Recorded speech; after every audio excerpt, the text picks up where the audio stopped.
আল্লাহকে জিজ্ঞেস করে, আল্লাহ আপনার বান্দার রমজানের এই নেকিটা 70 লিখতামনি।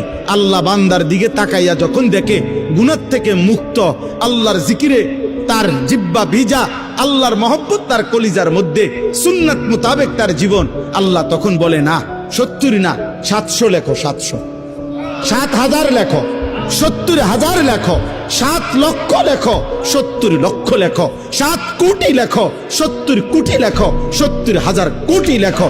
এক সেজদায়, এক সেজদায় একবার সুবহানাল্লাহ বললে আল্লাহ বলে লেখো 70,000 কোটি সুবহানাল্লাহ লেখো।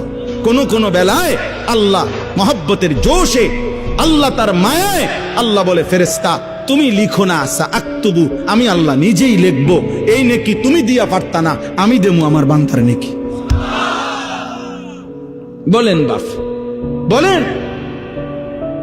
আহাজ মুসলমানের সন্তান, যদি তোমরা বুঝতা যে তোমাদের মালিক তোমাদের প্রতি কি পরিমাণ খেয়াল করেছে।